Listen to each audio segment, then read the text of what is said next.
Hi everyone, it's my pleasure to have with me today Jonathan Jordan. Jonathan, great to see you. Thank you, good to be here. Thanks so much for coming here. And Jonathan, as you know, is a House of Representatives here in North Carolina. 93rd District represents Ashe County and Watauga County, and it's great to have you here. And we really want, first of all, to have the viewers get a chance to know you and know your background. And if there's ever been someone who just really pursued so many different things and did such a fantastic job preparing yourself for public service, I think you really did that from a young age.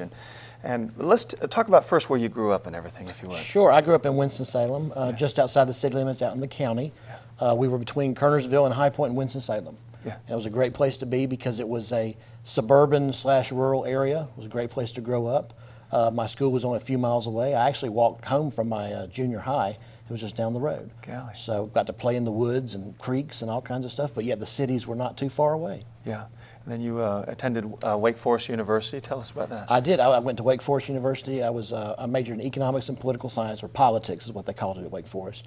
And always knew I wanted to major in those areas. They were of great interest to me. I actually went to the economics department. It was sometime in my freshman year because I wanted to sign up and declare a major, but they don't allow you to do that until late in your sophomore year. So I had to get the credits to go and do it, and I immediately went after I was able to. Yeah, outstanding university there, and then you went on from there to another outstanding university, Vanderbilt. I did. I went to Vanderbilt, decided I wanted a master's in business administration. That's my family background has all been business, not politics or law. And I wanted to get a business administration degree because that's very practical, hands-on, and the business community is what really is the engine of growth for our economy. And my 2 years there were great. I lived on Music Row in Nashville, so got a touch of some country music and some other just general performers. I mean, Nashville's a growing area. It's almost 1 million people. Yeah, and then you went from there to UNC Chapel Hill. Came back home, went to UNC Chapel Hill to get my law degree, and while I was there, I wanted to get a master's of public administration because I knew I would be involved as a public servant or in the public sector in some way. And so I got an MPA when I was there from the School of Government right next door to the law school. Yeah, so all the degrees that you got actually prepare you for the position you're in right now. They're all very helpful in everything that I have to deal with, the different issues that we deal with. Yeah, and tell us about it. Obviously, you're a practicing attorney. I mean, you set up a law practice up in Ashe County. But tell us what you enjoy and what you specialize in law. Sure. In my law firm, I do estate planning and I do real estate. So we help people decide what they want to do with their things and their family after they've passed on. And it's good planning for folks. More people need to sit down. In fact, everybody needs to make sure they have a will in place to decide what they want done with their material things, to let their families know what they want to do. But I also do real estate closings, so I help people get new homes or investment property or a second home.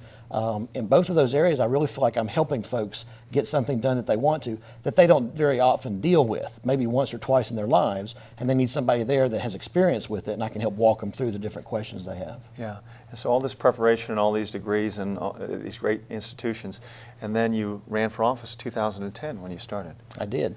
I've been watching politics since I was in college. Doing all the political things, putting out signs and going to rallies and going to debates and watching the campaigns, watching the debates, and decided in 2010 that I would run because I was concerned about the direction that I saw our state going. And I ran against an incumbent, and it was a tough race. This is a tough district up here, and I was successful. That was a good year. Yeah, and your wife's from Ashe County. Obviously, your family has a restaurant up there that they've had for a lot of years. Yeah, and they've been there many generations in Ashe County, and it was great to come there. That's where we wanted to raise our family up here in the mountains. You couldn't get a better environment than up here. I'm sure all of the people watching agree with me that this is the place to be, and that's where we settled down is here. So you were elected to the 93rd District of North Carolina House in 2010. You were re-elected in 2012. What have you enjoyed the most about it? I mean, well, there are two things. One of them is being able to talk to people in the district and see what their concerns are. A lot of people in the district don't have specific things that they want you to do. Mountain folks are very independent, and they don't want you to do a lot of things for them. But once they have found out what goes on in Raleigh and how I can help them, what I really like is them coming to me and saying, I've got a problem with the Department of Revenue or the Department of Transportation, or Environment and Natural Resources is really causing a problem. I'm just trying to build, a garage onto the side of my house, and they're causing me all kinds of problems. Can we find a way to deal with this? And I like helping people find solutions to those problems. Not breaking any existing regulations or rules or laws, but finding ways that we can get what's done, what they want done, while following all the rules at the same time. And our governor, when he came in, wanted state government to have more of a customer service attitude, and that's what I've always tried to do, to make sure that our state government offices deal with our citizens as important customers of them, clients of them. The other thing I like doing is dealing with all of the different issues that come before the General Assembly. And there's a wide variety of issues. You almost have to be a jack of all trades to some extent. And my law training has helped a lot with that, because the staff and the drafting staff all speak a language that is legalese, it's the law. And I'm glad that I'm able to understand some of that and help interpret a little bit of that and get some of the things done that I think will help our area. And some of the things you do obviously show that you really care about people and want to help people. The Pregnancy Care Center in Ashe County, you're a director on that. Legal Aid Board, which is helping people that maybe don't have enough money to afford lawyers. So you like to help people in those ways, don't you? Absolutely. I've tried to serve on anywhere that I see a need where I think that my skills and talents and knowledge can be helpful. The Free Medical Board, I've been on that for a number of years. Retired from that board just a couple of years ago. I was the chairman. That was the last thing I did there. And that was to help folks who are out there actually working, trying to make a go of it, but who don't have insurance for whatever reason. And that's what the Free Medical Clinic helps deal with, those specific types of folks. Yeah, and if you look at education, obviously right now it's a big issue across our state, and there's some going back and forth where people, but tell us about how the budget has actually increased during your time. Sure. Education is a very important part of what the state does. Our state constitution actually requires that we encourage education and we maintain it. And so what we've done is our state budget, our general fund, is right at about $21 billion this year. And 56% of that goes to education. It goes to the public schools, it goes to the community college system and the university system. And Medicaid and Medicare go for another 24%. So right away you're talking about 80% of the budget is these two human services type issues, to education with children and teachers and parents, and health and services, health and human services. Education, we've been accused of cutting. Now when I came in 2010, actually 2011, January of 2011, we were facing, because of the Great Recession, almost a $3 billion deficit if we'd kept spending going the way it was. And our state budget requires, our state constitution requires a balanced budget. And so you can't do that. We can't have deficit spending like in DC, where they can print money or borrow from China or whatever. We have to balance it with resources that we have. So we were able to take care of that, protect our core services. We had to prioritize. We had to take a look at things that were extremely important and that worked and focus on those, and we couldn't do a whole lot of the extras. But we were able to do that, and at the same time, we let a sales tax that was on there, an extra sales tax, expire. And it was a penny on the sales tax is what it was called, but it's $1 billion in people's pockets. Yeah. We let that expire, and at the same time balance the budget without raising taxes. And I feel very good about that. This second session, we've focused on doing the same thing, improving the areas that we have, investing in core services like education. My first budget in 2011 spent $7.1 billion on public schools, just the K-12. The last budget that we voted on in August spent $8.1 billion. There's a $1 billion increase.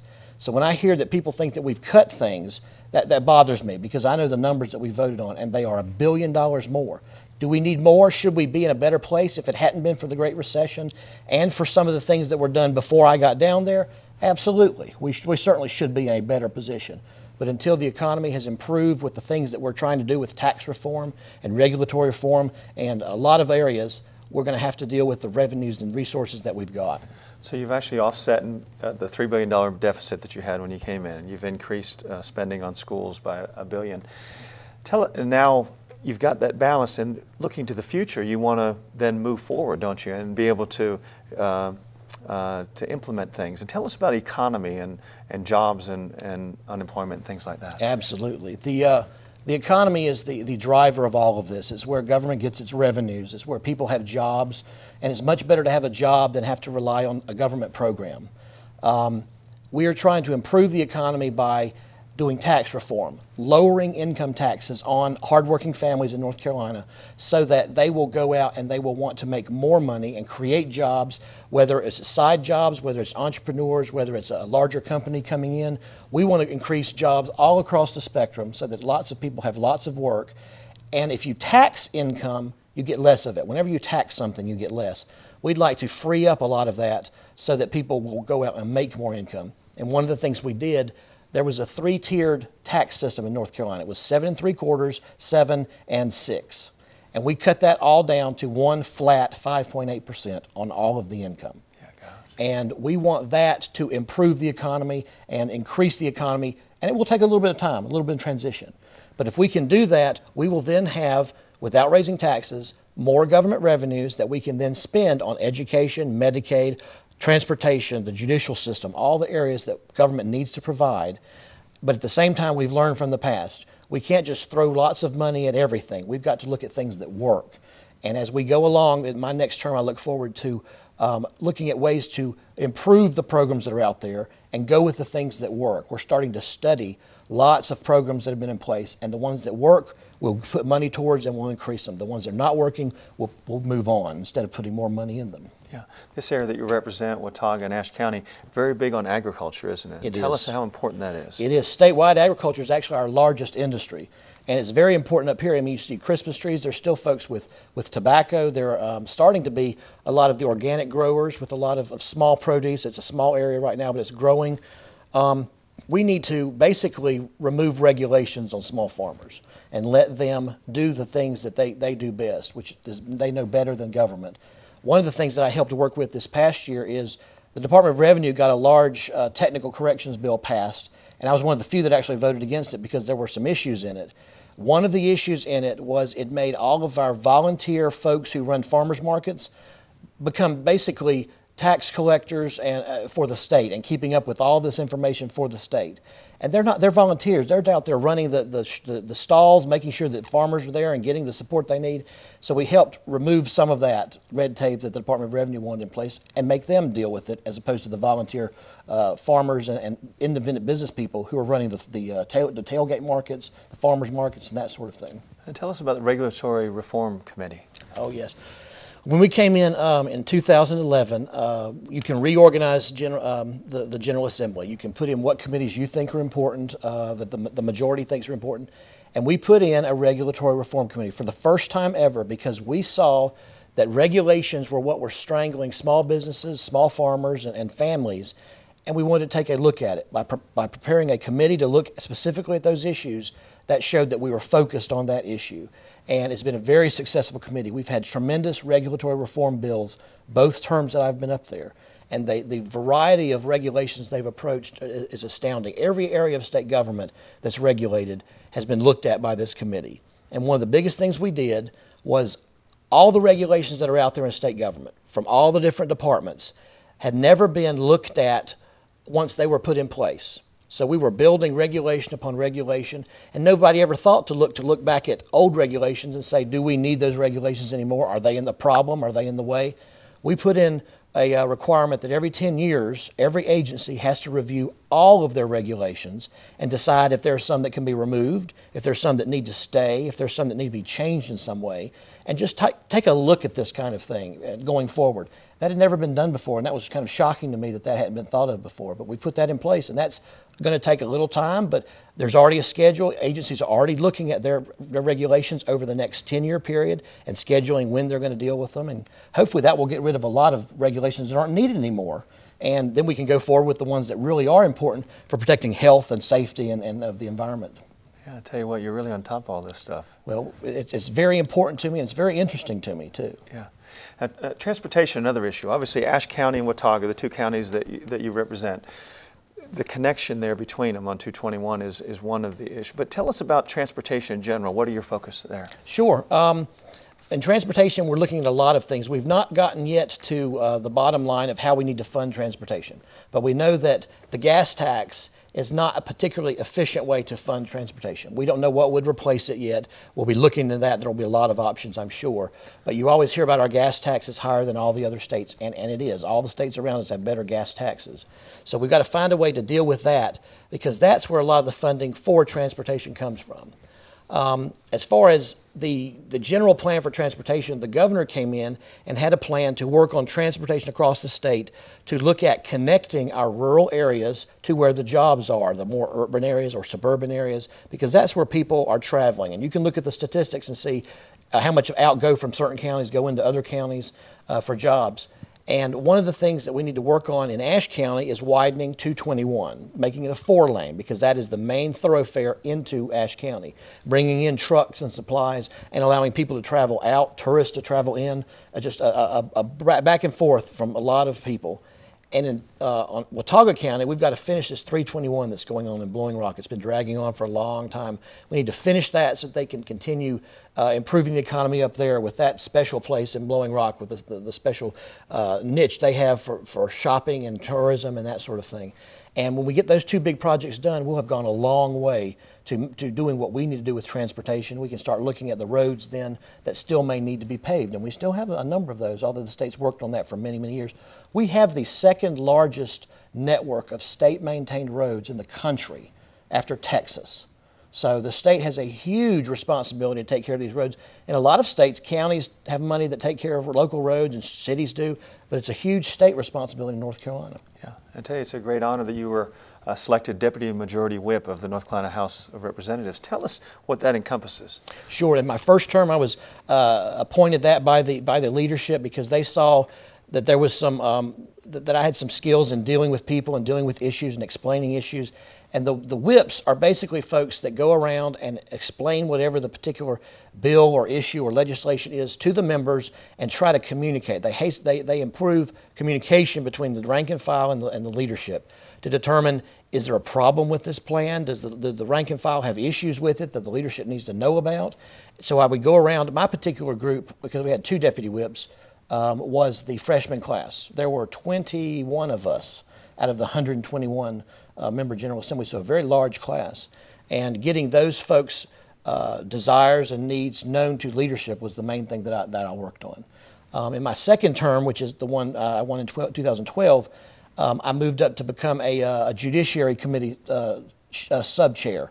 And it's one of 3 Judiciary Committees. And we got to the point where our committee ran very well. I had a great co-chair, and we had great folks on the Republican side and the Democrat side in that committee that were committed to good legislation, that eventually most of the big important issues started coming through our committee. And when we got to the floor of the House, if we said it went through Judiciary Committee B, most folks realized that's really been vetted. That's been looked at very well from the best lawyers on the Democrat side and some of the best on the Republican side. And so there weren't that many questions about legislation that went through there. Yeah, it's obvious that all your preparation, all your education, what School of Science and Math in Durham, the Wake Forest, Vanderbilt, UNC Chapel Hill, an MBA degree, a law degree, has prepared you so well for all the different things that you have to deal with in this position. Tell us, obviously small businesses, you got an MBA degree, so and your background as a family was in business. You obviously care a lot about the small business owner, don't you? Absolutely. I mean, I have a small business. A small law firm is a small business.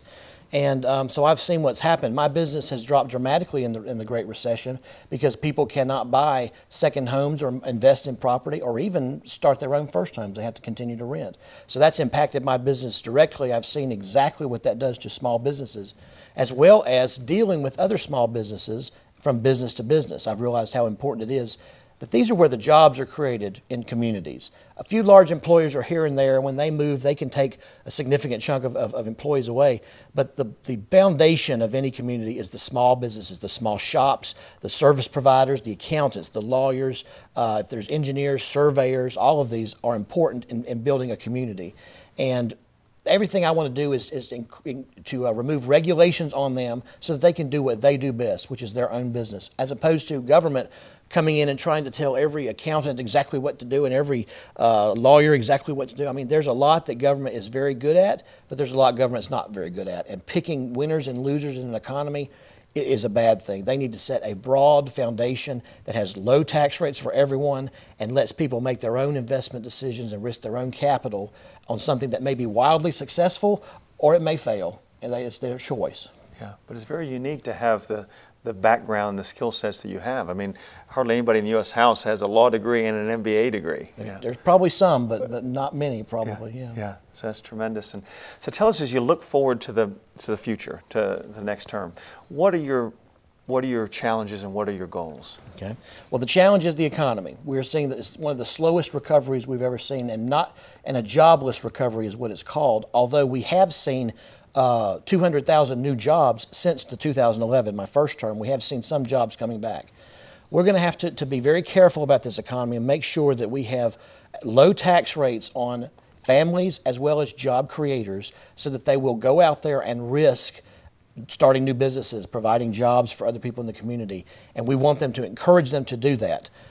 If that economy improves, we can then continue to build on what we've already done. We can put more resources into education at K-12 level, the universities, the community colleges. All of these serve important groups of people and important areas of our economy. And we can then put more money into transportation where it's needed, as well as everything, the court system. There's lots of places we need to invest.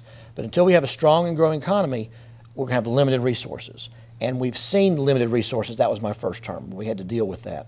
I'd like to see us put more money and continue the progress we're making on teacher pay and education programs. We've started with a large, it was an average 7% teacher pay, which is the largest percentage that's been in place for a number of years, about 10 years, but it's the greatest amount of actual money that's been put towards teacher pay increases ever in the history of North Carolina. But that's just a first step, because we had to shore up our starting teacher salaries while at the same time preparing a system, instead of 37 steps, about 6 steps for teachers to go through so that they see a steady progression.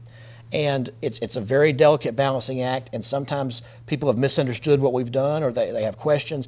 And I always encourage people, if you have questions about what we've done, please come and ask me directly, because the last thing that we're down there in Raleigh doing is trying to hurt any area, education, teachers, transportation. We're not trying to hurt that. We're trying to improve it and go in a way that we think will be better in the long run. The things we've done are good first steps, but we have more steps to go. It's been a long time getting this way. It's going to take a little while to get us out of it. And so obviously you take a great privilege and an honor to represent the people that you represent. It's very humbling that they actually voted for me to go to Raleigh and be their advocate down there, and I'm glad to be that advocate. I feel like I've been an efficient and effective legislator. There's a nonpartisan public policy group that ranks the legislators every year, every term, and this last term, the second term, I was ranked the 33rd most effective in the whole House, which is 120. But if you actually look at members who are serving their second term or less, I was the 10th most effective. God, that's and tremendous. That's rankings of media, legislators, and lobbyists, all the people that you deal with down there. And I feel very honored to be able to do that and stand up for the mountains. We're often left out a lot up here, and I like to stand up and show them in Raleigh, there's a lot of folks up here that need to be helped in certain ways. Let's do that, and let's let them be free to do their own things in other ways. Obviously, your wife's from Ashe County. You have children in schools. I mean, you really both are in the public schools. Yes. Yeah, and fully children. invested in our communities up here, aren't you? Absolutely, and that's another reason why people talk about if they think that we have cut education. I mean, my kids are in the public school system. That wouldn't make a bit of sense to cut what I know firsthand is important to the futures of our children and your children and grandchildren, everyone. I see it every day. Yeah, that's absolutely tremendous. And I tell you what, all the things you've done as you look at what you have to do in your position right now, your background has really helped, all the degrees and all the education that you've gotten. Don't you feel as if it's prepared you for this position? Very much so. I mean, with the law degree, I can speak the language of bill drafting and legislation. With a business degree, I can take a look more at the practical, real-world effects of what we're trying to do. The public administration degree helps me with dealing with all of the state agencies that we have to deal with. The State Employees Association has endorsed me because I know how important state public workers are in the jobs that they do for us. So I try to deal with all groups, all constituents, all interest groups in Raleigh with an open door to listen to their ideas and then have a back and forth conversation, because I can learn a lot of things from people. I don't know everything, certainly not. There's a lot I don't know, and I know that I don't. And so I like to hear from lots of people, even if they may be diametrically opposed to me. I've sat in my office with people who are political opposites of me, and we've had good conversations, and I've come to some realizations, and there's some good points to be made on all sides. Obviously, very important in your position too to work with people like the county commissioners and the school boards and all the town councils and everything like that, isn't it? Absolutely. I've been on the phone with more than one superintendent and county commissioner during budget issues and during certain legislation. With the Register of Deeds have called me, the clerks of court have called me about issues, and I work with all of them because they all have very important things to do. And I'd like to think that if I don't understand exactly what they do, I have enough of an open mind to let them tell me what they do and show me so that I can better understand. Yeah. Well, you've done a tremendous job. Thanks, Jonathan, for being with us. I appreciate being here. And I'm glad the viewers got a chance to meet you and to hear about your background and everything. It is fascinating how you've prepared, and everything you've done has led you to this point. And I think you're doing a great job there. Thank you. I appreciate it very much. All right. And we'll be back with more from the Mountain Television Network.